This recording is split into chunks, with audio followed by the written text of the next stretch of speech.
Mesdames, Messieurs, bonsoir et bienvenue dans l'actualité ce soir. 65 millions d'euros remportés en Touraine. L'un des deux billets vainqueurs de l'euro-million hier soir a été validé en Indre-et-Loire. On ne connaît pour l'instant ni le lieu ni le gagnant qui ne s'est toujours pas fait connaître. Un incendie criminel à Charentilly, au nord de Tours. La toiture de la mairie de la Poste est partie en fumée tôt ce matin. Deux jeunes hommes sont impliqués. Et puis du sport avec le Tour FC qui se prépare à recevoir Caen vendredi. Et cette question, Andy Delors sera-t-il sur la pelouse ?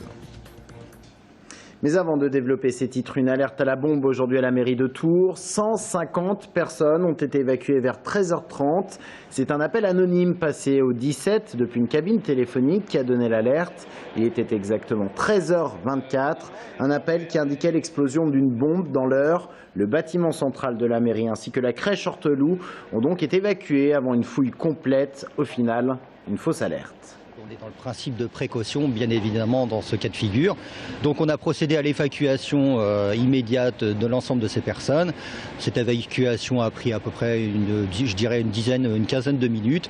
Ça s'est produit parfaitement dans le calme, dans la sérénité. On a mis en œuvre un périmètre de sécurité et voilà. Et ensuite, on a procédé à l'inspection visuelle de l'ensemble des bureaux, des bâtiments de l'hôtel de ville de Tours. Un propos recueilli par Romain Delville. 65 millions d'euros, une somme qui fait rêver. Et ce rêve est devenu réalité pour un Tourangeau grâce à l'euro-million. C'est en tout cas en Touraine que le billet a été validé. Et hier soir, la nouvelle est tombée. Pour l'heure, on ne connaît ni le lieu ni le gagnant. Aurélie Renaud. Attention. Oui, bravo, c'est gagné un joueur en France et un joueur en Espagne. Et le gagnant en France a validé son ticket en Indre-et-Loire. Mais alors, qui est cet ultra chanceux qui, depuis 24 heures à peine, est devenu la 487e personne la plus riche de France, avec bientôt sur son compte bancaire près de 65 millions d'euros, une somme qui laisse bien entendu rêveur. Je m'arrête de travailler déjà. Je pense que je donnerais de l'argent à tout le monde en fait. Sur les magasins. Je changerai de voiture parce qu'elle est vieille. Je sais pas. Moi je ferai le tour du monde direct. Je commencerai par m'acheter un petit îlot dans les Caraïbes. À partir de maintenant, notre multimillionnaire départemental dispose de 60 jours pour valider son ticket chez son buraliste, un commerce dont on ignore aujourd'hui la localisation. La Française des Jeux a indiqué qu'elle prendrait immédiatement en charge le gagnant afin qu'il gère au mieux ses biens et qu'il digère la nouvelle. Ah, ça rend fou 65 millions d'euros. On n'est pas habitué de cet argent. Je pense qu'il faut continuer normalement comme avant et puis le dire, forcément, on ne va pas cacher, pourquoi. Je le dis à ma famille, mais après les autres, je ne leur dirai pas parce que ça fait surtout beaucoup de jalousie. Le dire, mais pas tout le monde. L'inconnu aux 65 millions d'euros monte sur la première marche du podium des super gagnants du département. Il détrône un Tourangeau qui, le 23 décembre 2006, empochait quelques 7 millions d'euros. Les suites de l'affaire Dieudonné en Touraine et le recours contre l'arrêté municipal qui interdit la tenue du spectacle à Tours sera examiné demain au tribunal administratif d'Orléans. On vous en parlait hier, un Tourangeau de 27 ans a pris un avocat pour contester l'annulation du spectacle de Dieudonné. Le référé liberté a bien été reçu aujourd'hui au tribunal administratif et une audience est prévue demain à 15h30. Un incendie cette nuit à Charentilly, en Indre-et-Loire. Le toit de la mairie de la Poste est parti en fumée. L'incendie est criminel. Deux jeunes de 17 et 18 ans ont avoué lors de leur garde à vue. Audrey Champigny. Il était environ 4 heures du matin quand le feu s'est déclaré dans une annexe de la mairie de Charentilly pour ensuite se propager dans l'agence postale. Arrivés sur place, les pompiers ont mis 1 heure pour éteindre l'incendie et ce matin, les habitants n'ont pu que constater l'ampleur des dégâts. Hormis les toitures calcinées et les plafonds qui menacent de s'effondrer sous le poids de l'eau déversée, le feu a également détruit une grande majorité des archives. Pour le maire du village, le bilan est lourd, mais il faut rapidement reprendre le dessus. Bon, si vous voulez, on a l'habitude de réagir dans les situations de crise, donc le moral reprend le dessus et tout de suite nous avons pris des dispositions pour réinstaller une mairie provisoire à proximité. 2 jeunes du village, âgés de 17 et 18 ans, ont été interrogés par les gendarmes ce matin. Ils ont avoué s'être introduits dans les locaux de la mairie et avoir mis le feu à l'aide d'un briquet. Ils seront poursuivis par la justice. Le tribunal correctionnel de Tours devait juger aujourd'hui une affaire de trafic de drogue. Au cœur de cette affaire, un Tourangeau de 48 ans, au profil assez particulier pour ce type d'affaire. 1,5 kg d'héroïne avait été saisi chez lui, mais on le soupçonne d'avoir importé une dizaine de kilos. Le procès est finalement renvoyé au 5 février. Anaïs Michaud. Une affaire comme il en existe peu en Touraine. Le 17 décembre dernier, la police interpelle chez lui, avenue Maginot à Tours, Monsieur Belaïd et saisit 1,5 kg d'héroïne, 695 grammes de cocaïne et 7 grammes d'herbe. Mais la surprise ne s'arrête pas là.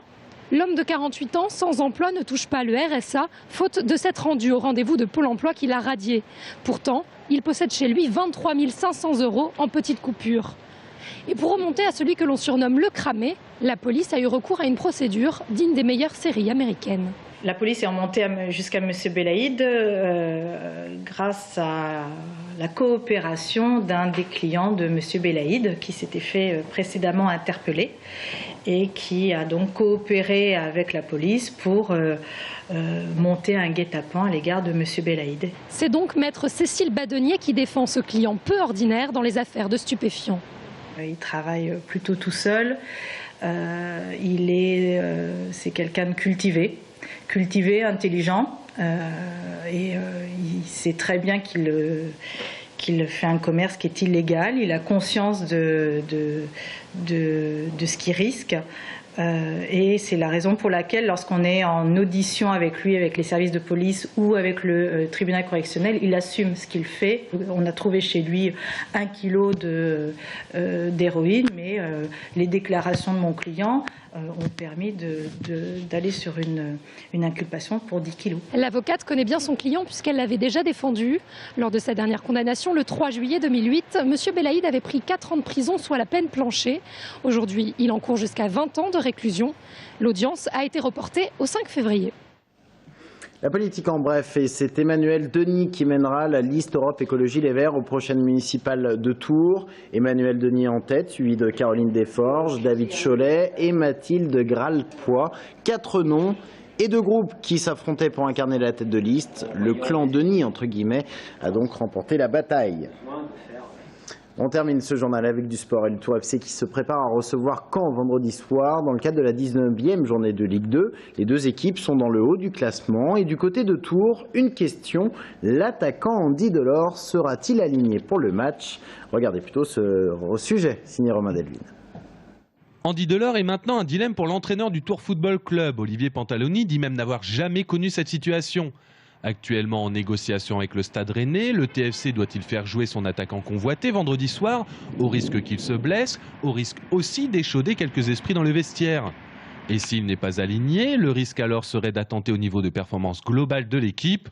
Côté mercato sportif, Pantaloni pense maintenant à l'après-Delors, avec ou sans Delors. Il y a des paramètres financiers qui entrent en jeu aujourd'hui. Voilà, je ne voudrais pas que si on perd Andy Delors, on le perde pour rien du tout, parce que si on n'a pas les moyens de le remplacer, ça serait vraiment idiot de le laisser partir. Coupe de la Ligue, championnat, match amical le week-end dernier face au Red Star, le TFC reste sur 3 défaites consécutives. À 3 points derrière le premier accessite, 2 points devant le Stade Malherbe de Caen, le Tours Football Club doit être capable de passer le palier, ce qu'il n'a jamais réussi cette saison.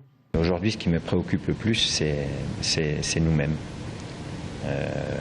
Voilà, après le match du Red Star, ça m'a quand même un petit peu plombé le week-end. Donc j'espère que les gars se rendent conscience de la faiblesse qu'on a eue au cours de cette rencontre et qui réagiront. Alors je vous dis, il y a eu de bons entraînements derrière. J'attends la confirmation face à Caen vendredi. Avec ou sans Delors, ce TFC Caen reste un choc du haut de tableau de la Ligue 2 et l'occasion pour les 2 formations de rester aux avant-postes. Fin de cette édition, merci de l'avoir suivi. Dans un instant, nous parlons avec notre invité des lignes TER à problème dans notre région. C'est dans un instant.